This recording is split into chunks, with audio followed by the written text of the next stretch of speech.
के काफी सेना के जवान अपने देश की रक्षा करते हुए शहीद हुए। उन्हीं में से एक था सुनील। ये कहानी सुनील की है, जो एक ऐसा बहादुर सिपाही था जिसने मरने के बाद बॉर्डर पर रहकर अपने देश की और अपने सिपाहियों की रक्षा की। कहा जाता है कि एक दिन जब पाकिस्तानी सेना घुसपैठ की कोशिश कर रही थी, तभी सुनील एक सिपाही के सपने में आते हैं और उस सिपाही से कहते हैं, यह हमारा देश खतरे में है, पाकिस्तानी सेना हमारे देश में घुसपैठ कर रही है और तुम चैन की नींद सो रहे हो। उठो उठो, हमारी भारत माता को तुम्हारी जरूरत है। यदि तुम नहीं उठे तो वह घुसपैठिए हमारे देश की सीमा को पार कर जाएंगे और फिर न जाने कितने बेकसूरों को मार डालेंगे। सुनील को अपने सपने में देख अर्जुन अपनी आंखें खोल लेता है और वह अपने सभी दोस्तों को उठाते हुए उनसे बोलता है, दोस्तों हमारा देश खतरे में है, कुछ घुसपैठिए हमारे देश में घुसने की कोशिश कर रहे हैं, उनका सामना करना होगा हमें और उन्हें हमारे देश में घुसपैठ करने से रोकना होगा। पर तुम्हें ये कैसे मालूम? तुम्हें ऊपर से कोई खबर आई है क्या? और रही बात घुसपैठ की, तो हमारी कुछ सेना की टुकड़ियां बॉर्डर पर तैनात है जो चौकन्ना होकर हमारे देश की रक्षा कर रही है। लेकिन अर्जुन ऐसा कैसे हो सकता है? तुम हमें बताओ।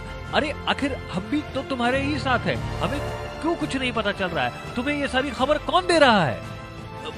मुझे सपना आया, मैंने सपने में देखा। अच्छा, आखिर तुमने अपने सपने में ऐसा क्या देखा जो तुम इस तरह की बातें बोल रहे हो? उस सिपाही की बात सुनकर अर्जुन सभी सिपाहियों को अपने सपने के बारे में बताता है, लेकिन कोई भी उसकी बात का विश्वास नहीं करता और परिणाम ये निकलता है कि कुछ ही देर बाद उनके पास हेडक्वार्टर से कॉल आता है और उन्हें यह खबर दी जाती है। हेलो कमांडर, हिंदुस्तान की सोई हुई सेना पर अचानक ही आतंकवादियों ने हमला कर दिया है। वह एक सुरंग के रास्ते घुसते हुए हमारे बॉर्डर पर आए हैं और हमारे सभी हिंदुस्तानी सिपाहियों को उन्होंने वहां तोप से उड़ा दिया। अरे तुम लोगों को हम लोगों ने क्यों रखा है? तुम लोग घोड़े बेचकर सो रहे हो? तुम्हें यह नहीं मालूम कि हमारे देश के बॉर्डर पर क्या हो रहा है? यह खबर सुनने के बाद सबके होश उड़ जाते हैं और सभी को एक झटका लगता है, जिसके बाद अर्जुन अपने सिपाहियों से बोलता है, देख लिया तुम लोगों ने, आ गया ना हेडक्वार्टर से कॉल, साथ ही हमें फटकार भी पड़ी। मेरी बात ना मानने का यह सब कुछ नतीजा है। अब हमें कुछ भी करके उन आतंकवादियों को रोकना ही होगा।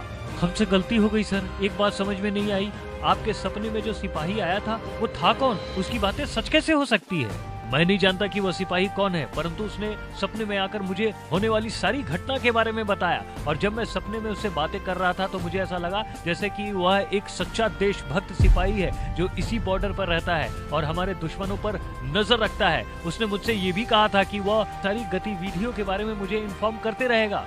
जब तक वह है, वह किसी भी पाकिस्तानी सेना को बॉर्डर पार करने नहीं देगा।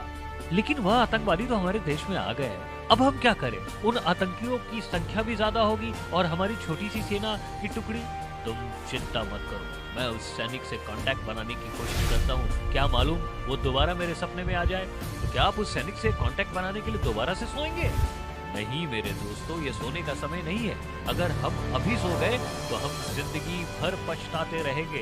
इतना कहकर अर्जुन और तमाम सिपाही बॉर्डर पर जाते हैं, जहां वह देखते हैं कि पाकिस्तानी आतंकवादी अंधाधुंध फायरिंग किए जा रही है। उन्हें देख अर्जुन कहता है, ये भगवान, ये पाकिस्तानी आतंकवादी तो बहुत सारे हैं और हमारी सेना छोटी सी।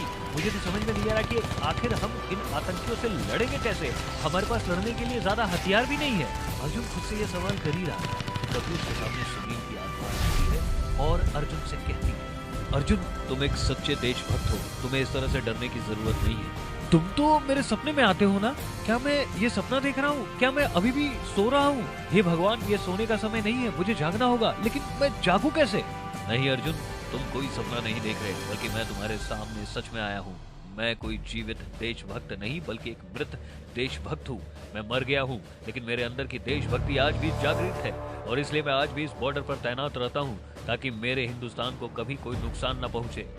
वह दोनों आपस में बात कर ही रहे थे, तभी अर्जुन के बाकी सिपाही साथी अर्जुन के पास आ जाते हैं और उसे खुद से बात करता हुआ देखकर एक सिपाही अर्जुन से बोलता है, सर, हमारा हिंदुस्तान खतरे में है और आप यहाँ खुद से मटर गश्ती कर रहे हैं। अरे आप कैसे भूल रहे हैं कि आपने ही हमें इस घटना के बारे में बताया था। इस घटना के बारे में बताने के बाद आप खुद से कैसे बात कर सकते हैं सर? नहीं, मैं खुद से बातें नहीं कर रहा हूँ।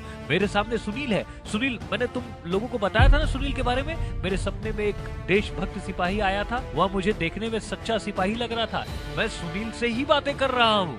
अगर वो आपको दिख रहे हैं तो हमें क्यों नहीं दिख रहे हैं? क्या यह सुनील तुम्हें नहीं दिख रहा है? ऐसे कैसे हो सकता है? यह तो मुझे साफ साफ दिखाई दे रहे हैं। उसकी बात सुनकर सुनील अर्जुन से बोलता है, अर्जुन, मैं इन लोगों को दिखाई नहीं दे सकता, मैं केवल तुम्हें ही दिख सकता हूँ। उसकी यह बात सुनकर अर्जुन का गुस्सा 7वें आसमान तक पहुंच जाता है और गुस्से में चीखते हुए अर्जुन बोलता है, ये तुम कैसे बेहुदा बात कर रहे हो? यह मुझे मेरे सैनिक पागल कह रहे हैं। वहाँ मेरा देश खतरे में है और तुम जहाँ पर यहाँ बॉर्डर पर खड़े हो मेरा मजाक बनवा रहे हो। अरे हद है तुम पर। तुम खुद को सच्चा देशभक्त सिपाही बोलते हो। यही है तुम्हारी देशभक्ति? उसका गुस्सा देख अब सुनील हंसने लगता है और हंसते हुए वो सभी सिपाहियों के सामने आ जाता है। जैसे ही सुनील सभी सिपाहियों के पास आता है, सभी सुनील को देखकर दंग रह जाते हैं। सभी सेना के जवान हैरानी के साथ सुनील की आत्मा से पूछते हैं, इसका मतलब अर्जुन सर बिल्कुल सही बोल रहे थे। हमारे इस बॉर्डर पर एक सच्चा देशभक्त सिपाही रहता है। वह सच में अर्जुन सर के सपने में आकर उन्हें सारी खबर बता देता है। इसका मतलब हमारे अर्जुन सर सच बोल रहे हैं, वह पागल वागल नहीं है। अर्जुन सर, हम सभी लोगों को माफ कर दीजिए। हम लोग आपको पागल समझ रहे थे, लेकिन आपकी बात 100 आना सच है। तो सर आप कैसे, मतलब मेरा मतलब है कि आपको हमने पहले कभी नहीं देखा।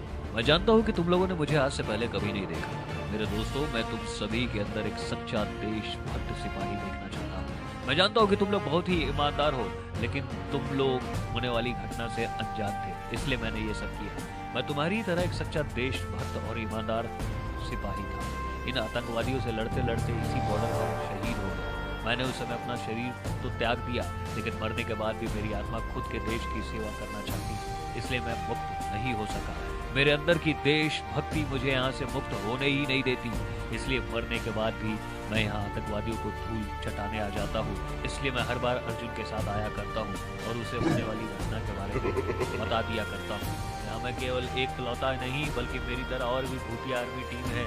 उसकी बातें सुनकर सिपाही बोलता है, सर अब तो चाहकर भी वो पाकिस्तानी सेना हम हिंदुस्तानियों का कुछ नहीं बिगाड़ पाएगी और न ही हमारी जमीन पर कब्जा कर सकती, क्योंकि हमारे देश के वीर जवान हैं ही कुछ ऐसे जो जिंदा रहकर तो देश की सेवा करते हैं, मरने के बाद भी अपने देश के लिए तैयार खड़े रहते हैं। अब तो हमारे पास एक भूतिया आर्मी टीम है जो बॉर्डर पर रहकर पाकिस्तानियों की हर गतिविधियों पर नजर रखती है और हमें समय समय पर आगाह करती है। अब हम सभी एक साथ मिलकर उन पाकिस्तानी सेना के जवानों को धूल चटा देंगे। तो फिर चलो हम सब अपने काम पर लगते हैं, अपने देश की सेवा में लगते हैं और इन पाकिस्तानियों को फिर से इनकी औकात बता देते हैं। इतना कहकर अर्जुन की सेना एकजुट होकर पाकिस्तानी सेना पर धूल चटा देते हैं और अपने देश को बचा लेते हैं। इस तरह अर्जुन की टीम के साथ मेडल लेकर सुनील की आर्मी के हर उस सैनिक को मेडल दिलवाता है जो शहीद हो चुके हैं। और इस तरह अर्जुन अपनी आर्मी टीम के साथ साथ सुनील की भूतिया आर्मी टीम के साथ देश के दुश्मनों को लगातार धूल चटाते रहता है।